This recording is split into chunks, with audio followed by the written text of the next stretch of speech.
رضا شاه روحت شاد. به خاطر دانشگاه و راهن و ارتش و جشن‌های 2500 ساله ارزیابی و اشغال آزادی و عزت ایران و ایرانی، الحق که این مردم لیاقت بریزو به پاشای تو و پسرتو نداشتن. بریم یه چرخی تو تاریخ بزنیم تا ببینیم آریا مهر سراسر شوکت اعلی حضرت قدر قدرت شاهنشاه رضا ممرضاشون چه گلی به مملکت ما زدن. بخشندگی از مهمترین ویژگی‌های پهلوی بود. یعنی این خاندان ذره‌ای تعلق به دنیا نداشتن. سر همین قضیه بدون چک و چونه بحرین دادن رفت. بحرینو میگم استان 14 ایران. جالب اینه که محمد رضا دلیل این کار رو تو مصاحبه با گاردین میدونه که نفت بحرین و مرواریدش داره تموم میشه. خوبه که بدونید الان بحرین جزو مهمترین کشورهای نفتی منطقه است. مادر ما یه دبه ماست میخره، ظرفشو نگه میداره چون مطمئنه یه جایی به کار میاد. بعد تو جزیره رو دادی رفت. کاش فقط همین یکی بود، ولی نه. پهلوی تو تیکه تیکه کردن وطن ید طولایی داشت، مثل بخشیدن کوههای آرارات در پیمان سعدآباد به ترکیه توسط رضا شاه، بخشیدن اروندرود و مناطق نفتی قصر شیرین به عراق توسط رضا شاه، بخشیدن دهکده توریستی فیروزه در خراسان شمالی به شوروی که الان جزء ترکمنستانه توسط محمد رضا شاه، بخشیدن دشت ناامید در شمال سیستان به افغانستان به مساحت 3000 کیلومتر مربع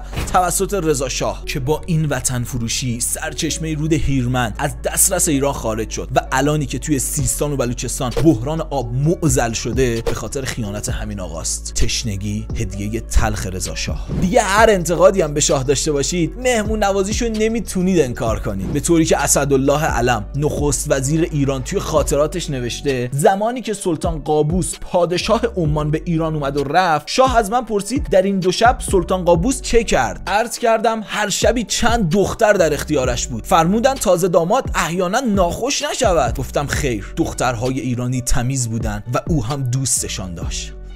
این بشر انقدر آدم مهربون و دلسوزی بود که وسط تعطیلات عید نوروز سال 54 به خاطر مرگ ملک فیصل پادشاه عربستان 7 روز عزای عمومی توی ایران اعلام کرد. هشتگ ما آریایی هستیم، عرب نمیپرستیم. شکلگیری اولین حلبی نشینی ها در شهرهای بزرگ به خصوص تهران از دهه 40 به بعد و ایجاد اولین کارتون خوابی ها در تاریخ ایران. دیگه نگم از 10 ها کاخ لاکچری خانواده پهلوی، کاخهایی که میشد بلوکاش خونه بشه برای حلبی نشینا. تصویری که از دوران پهلوی توی ذهنمون ساختن اینه که اون زمان همه چی گل و بلبل بوده، اما نیازه تا با حقیقت آشناتون کنم. میخوام براتون تیتر چند تا از روزنامه‌های اون زمانو بخونم. 80% مردم ایران گرسنه و نیمه گرسنه هستن. قیمت زمین 2000% گران شد. شهرستانی ها هم از خاموشی های برق مینالن. تعداد بیسوادها وحشتناک است. مشکلی به نام پیاز. 700% ترقی قیمت ها در 1 سال. ارقام هزینه جشن‌های شاهنشاهی اعلام شد. اردکانی ها برای تهیه دارو باید 120 کیلومتر راه بروند. دارو گران، درمان گرانتر.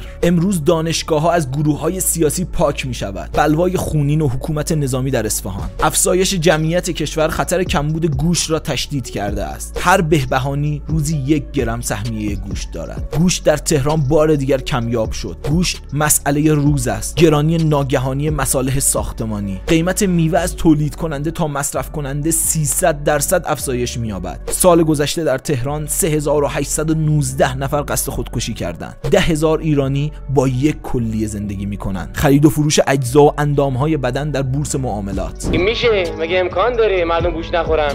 گوشت که نخورن، پرتقال نارنگی که کیلو 6 تومن بخورن، چی بخورن آخه؟ میگم آقایون پرتقال نخورن، گوشت هم که نخورن، بعد نون هم که نه، بعد هوا بخورن. این هزینه‌های زندگی سرسام‌آور که هر روز بدون منطق هر چیزیش گرون میشه، به طوری که امروز شما اگر بخواید نخود بخرید 1 کیلو دقیقاً در میاد هر یه دونش مثلا سریه. حتی محمد رضا هم به این تورما اعتراف کرده. بهای کالاهای اساسی نسبت به 2 سال قبل بدین قرار است: گندم 320%، شکر 308%، سیمان 300%، پشم 220%، پوست و چرم 200%. روز انقدر ما کار زیاد داریم که حتی اهالی خود ایران برای اشغال تمام مشاغل کافی نیست.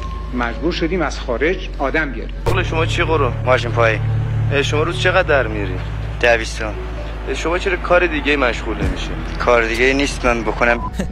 داشتیم اشرافی زندگی میکردیم که انقلاب شد. نه قرار نیست الان با دیدن این عکس و فیلم ها بگیم همه چی تو کشور رو به راهه یا اون زمان همه چی افتضاح بوده. نه، قطعاً پیشرفت ها و نکات مثبتی هم بوده، اما هدفمون اینه که بگیم اون دوران افسانه‌ای که از زمان شاه برای ما ساختن قطعاً با واقعیت خیلی فاصله داره. این فیلمو ببینین، ایران همین 50 سال پیش در زمان حکومت پهلوی، زمانی که فقط 30 میلیون نفر جمعیت داشتیم، رفیق آمریکا و انگلیس بودیم و خبری از تحریم نبود، به حزب الله و یمن و مظلومین جهان هم کمکی نمی‌کردیم، ولی ملت مجبور بودن نون تو آب جوش بزنن، تیلیت کنن بخورن. چی می‌خوری بالاخره نارسان؟ باید یا نون چیز بخوریم، آب بخوریم یا بخوریم بچه‌ها نون آب رو بزنید رو چراغ، آب جوش بیا نون تلیف کنیم توش. نه آب داریم اینجا، نه برق داریم اینجا، همه مریض، همه کثیف.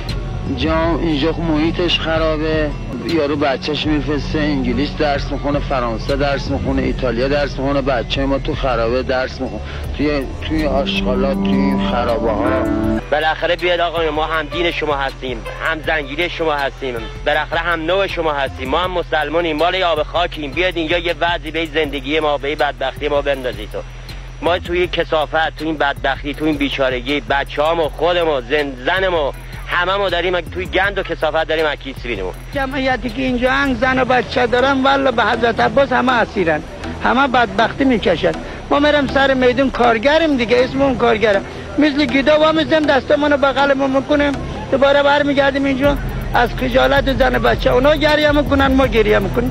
یک کار بکنن که به فریاد ما برسن. سال 1350 یکی از سنگین ترین برف های تاریخ جهان، کشته شدن بیش از 4000 ایرانی و بارش 3 تا 8 متر برف، ناپدید شدن 200 روز تا از روی نقشه کولاکی که در گینس ثبت شد. حالا به نظرتون شاهنشاه کجا بوده؟ تو روزای بدبختی مملکت، بدون در نظر گرفتن شرایط مردم، با خانم بچه ها پیچید به بازی. تهران، سوئیس، تعطیلات زمستونی و اسکی بازی و عشق و حال. البته خوبه بدونید که این برنامه زمستونی هر سال شاه بوده. وقتی هم که اسدالله علم بعد از 45 روز خوشگذرونی گفت مردم نمیپذیرن و باید به ایران برگردیم، خاطر جنابشان مکدر شد. ماها یادمون نمیاد، ولی مثل اینکه وضعیت رفاهی مردم در زمان پهلوی به حدی خوب بوده که محمد رضا شاه پولهای اضافی کشور رو در بازسازی فاضلاب و باغ وحش لندن هزینه میکرده، به طوری که عبدالمجید مجیدی رئیس سازمان برنامه و بودجه کشور در خاطراتش اینطور نوشته: مردم در سال 55 حاضر بودند آب غیر بهداشتی را در شهرهای بزرگی همچون کاشان تحمل کنند، قطعی متناوب برق را نادیده بگیرند، اما دست کم یک قبرستان خوب داشته باشند. جالبه شاه تو سال 53 500 میلیون لیره استرلینگ به انگلیس کمک مالی کرد تا شاید صنایع غذایی انگلیس از ورشکستگی نجات پیدا کنه. این در حالیه که علم در جای دیگه میگه در همان سالی که این مبلغ به انگلیس داده شد، تنها 1%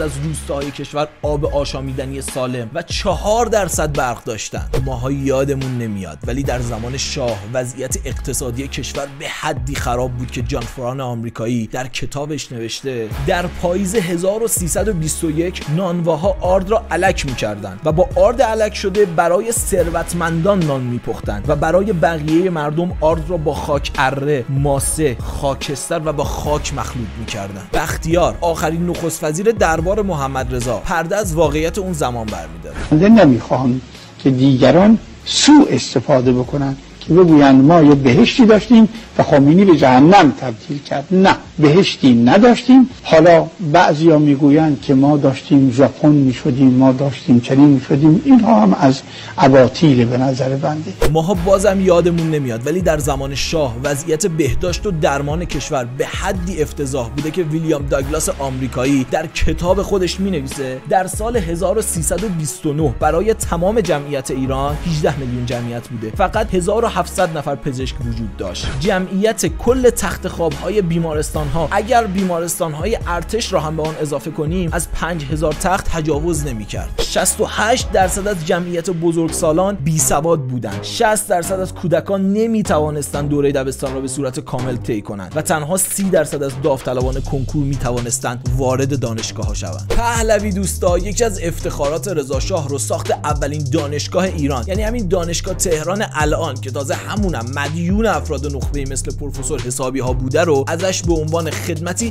بی‌بدیل یاد میکنن. جالبه بدونید که سابقه ساخت اولین دانشگاه به قبل از تولد رضا شاه برمیگرده. دانشگاه‌های جندی شاپور و بعدش هم دارالفنون و دانشسرای عالی علوم سیاسی که اتفاقا خدمات بی‌نظیری هم به علم و دانش در ایران کردن. اینا رو که گفتم خوبه بگم براتون که تا قبل از انقلاب 223 تا دونه دانشگاه داشتیم، اما بعد از انقلاب تا الان بیش از 2500 تا دانشگاه ساخته شده. ارتش بزرگ و مستقل، دیگر افتخار پوشالی پهلویچیا. میگن رضاخان تونست ارتشی منظم و کارآمد درست کنه که از تمامیت ارضی ایران دفاع کنه. ارتشی که متشکل از نیروی زمینی، هوایی، دریایی و مجهز به تکنولوژی‌های روز دنیا بود. در اینکه رضا شاه ارتش ساخت شکی نیست. فقط سوال اینجاست چطوری میشه ارتشی به این قوت با اون شکوه افسانه‌ای که از اون یاد میشه، چطوری در جنگ جهانی دوم هیچ کارایی نداشت و رضاخان با داشتن این قدرت چطور نتونست در مقابل نامه 2 خطی سفارت انگلستان بایسته و به راحتی تبعید و پذیرفت و حکومت رو رها کرد. رضاخان ارتش خوبی تشکیل داد، اما نه برای مقابله با بیگانه بلکه برای کشتن گروه‌های مختلف داخلی. ارتش رضاخان داخلی بود و هیچ تهدید خارجی رو دفع نکرد. ارتش پهلوی رو توی تاریخ بزرگترین خریدار سلاح جهان نامیدن که حتی به سربازای آمریکایی و انگلیسی که تو ایران بودن حقوق میداد. 33% بودجه کل کشور رو صرف ارتش میکرد، در صورتی که الان فقط 5% بودجه کشور به مسائل نظامی تعلق داره که اکثر تجهیزات هم تولید خودمونه، تازه صادرم میکنیم. شما باشید به کدوم افتخار میکنید؟ داعشی به نام رضاخان. شاید کرکوپرتون بریزه ولی باید بگم تنها جنگی که رضاخان کبیر در اون به پیروزی رسید نبرد با عشایر عرب خوزستان خودمون بود. قضیه از این قراره که عشایر خوزستان به افزایش مالیات اعتراض کردن. رضاخان هم دستور داد با هواپیما همه اونا رو بمبارون هوایی کنن و با اقتدار همه رو کشت و این اتفاق رو توی لرستان هم تکرار کرد. رولازمو که دیگه همتون میشناسید، مرحوم رولازم یه زمانی گنده لیدرهای براندازی جمهوری اسلامی بود. همه اونوریام قبولش داشتن. مسیح و بادمجونای دورقابچینش هم جوجه هاش بودن. حالا بریم نظرش رو در مورد پهلوی ببینیم. خود آقای پهلوی الان تو اقوام خیلی‌ها محبوب نیست اصلا. تو کردستان محبوبیتی نداره، تو اهواز محبوبیتی نداره. اینو بر چه اساسی میگی؟ اونم نسبیه، به دلیل اتفاقایی که زمان پدر ایشون افتاده، زمان پدر بزرگ ایشون افتاده. بالاخره کشتار شده، خون زمین ریخته شده. اینا که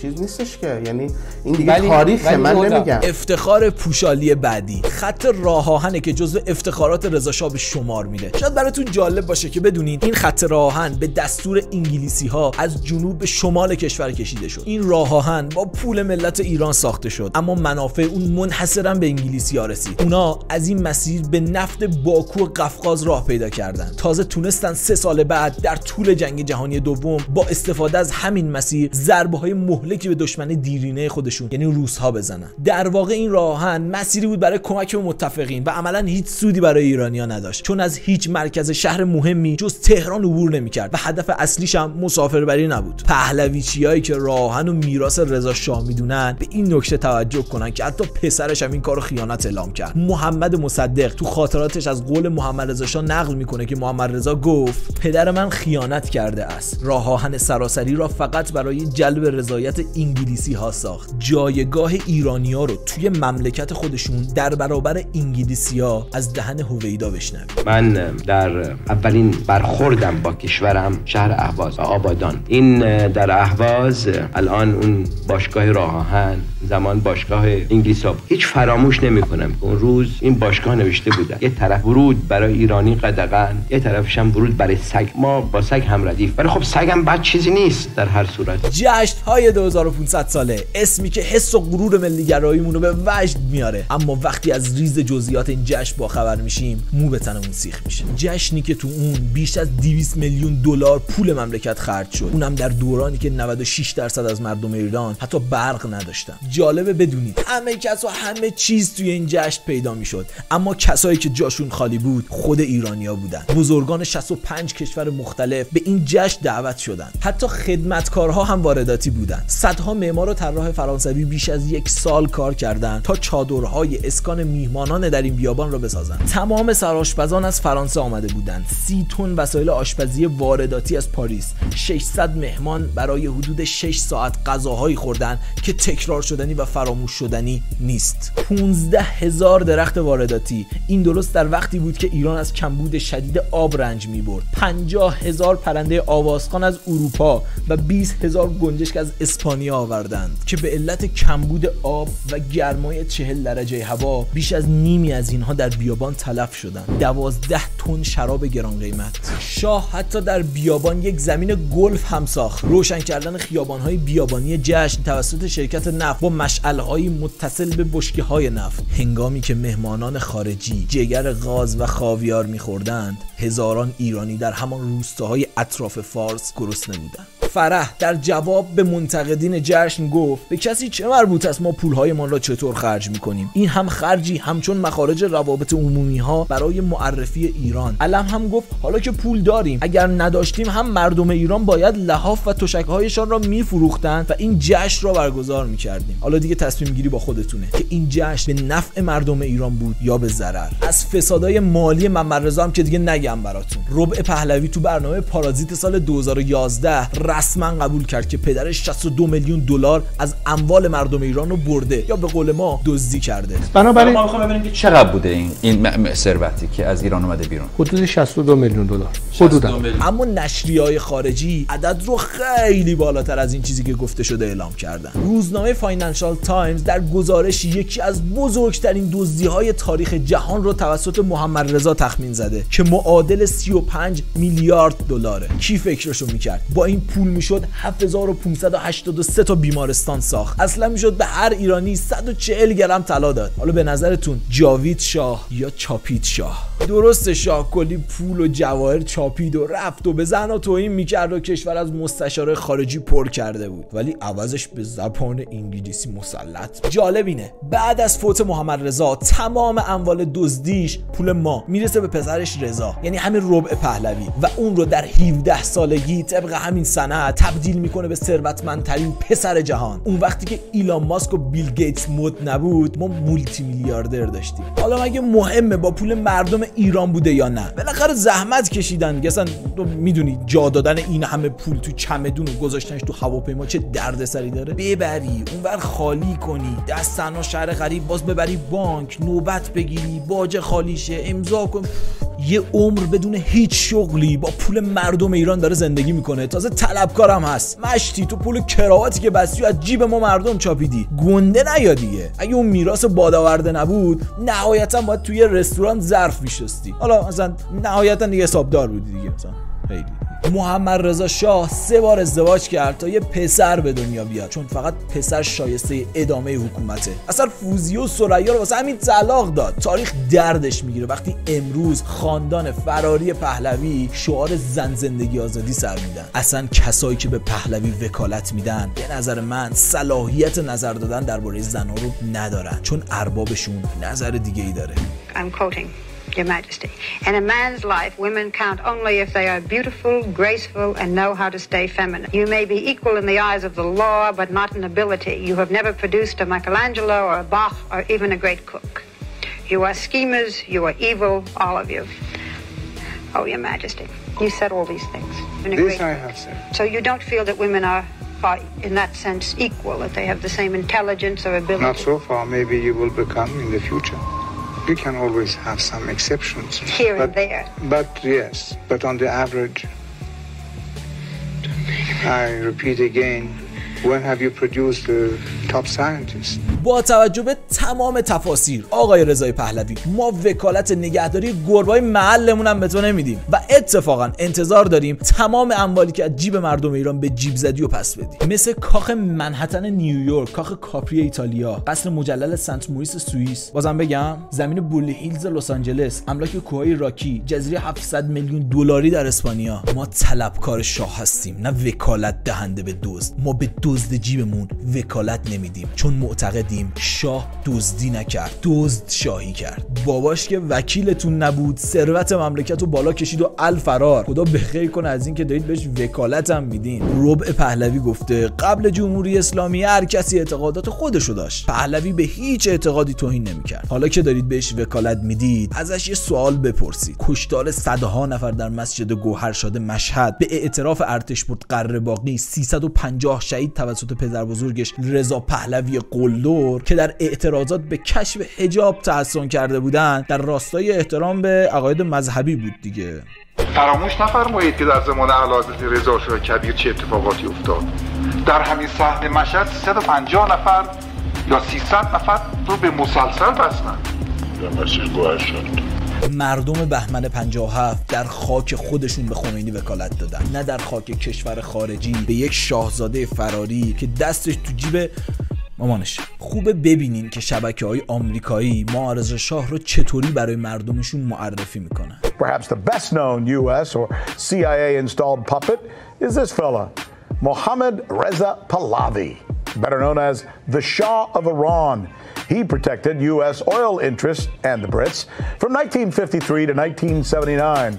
But may have overplayed his hand, leading to his ouster, which left us looking for a new puppet in the region. به این میگین عزت، نه؟ خوب شد معنی عزت هم فهمیدی. ببین رفیق، حتی اگه حامی جمهوری اسلامی هم نیستی، حامی خائن به کشورت هم نباش. پهلوی اون چیزی نیست که تو در موردش فکر میکردی. من فقط یه گوشه از بلایی که این خاندان سر این خاک و مردمش آوردن و برات گفتم. یه تصمیم با خودته که چشماتو ببندی روی حقیقت یا تصویر غلطی که توی ذهنت از پهلوی ساختی رو پاک کنی. فقط حواست باشه اگه امروز دل بدی به چرندیاتی که در مورد خوشخدمتی و میهم پرستی پهلوی گفته میشه، پس فردا تو تاریخ بگن ریگی هم تاجر وطن پرست بوده، باور میکنی. و در آخر نظر اردشیر زاهدی وزیر خارجه ایران و داماد شاه رو هم ببین. مقصر ماهای خراب کردیم، فساد بود، دزدی بود، کسی به روی خودش نمیخواست بیاد، حبس بود. آتیه ایران رو به قول فرنگی ها روزی میبینم، آتیه ایران بسیار عالی میبینم. گذشته ها گذشت. 80 میلیون جمعیت رو آب دادن، برق دادن، راه دادن، کار آسونی نیست. کردن. من که نمیتونم سرم که میخوان بزنن یا دارم بکشن. هیچ خارجی عاشق ایران نیست، عاشق خودش، منافعش. اونی که از عرب پول میگیره، اونی که از CIA میگیره، اونی که از اسرائیل میگیره، هر کدوم که هم دارن، اینا هیچ کدوم برای آینده ایران به درد نمیخورن. و اما جمهوری اسلامی